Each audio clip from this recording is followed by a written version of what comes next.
وبا کی 5ویں لہر، اومیکرون پھیلنے لگا شہر شہر۔ کراچی، لاہور اور اسلام آباد میں اومیکرون کی شرح 60 تا 70%۔ نیا ویرینٹ چھوٹے شہروں میں بھی پھیلنے کا خدشہ۔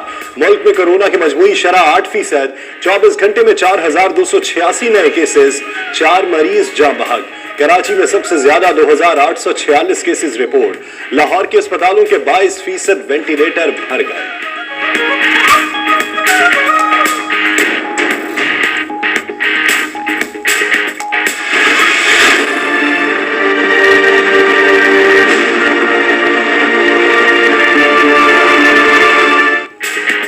کورونا کا پھیلاؤ تیز، وزرائے صحت اور تعلیم کا اجلاس 17 جنوری کو طلب۔ NCOC نے پبلک ٹرانسپورٹ اور فضائی سفر پر کھانا دینے پر پابندی لگا دی۔ صوبوں کو اسپتالوں میں آکسیجن کی سہولت کا فوری سروے کرنے کی ہدایت۔ اسلام آباد میں F9 میں میس ویکسینیشن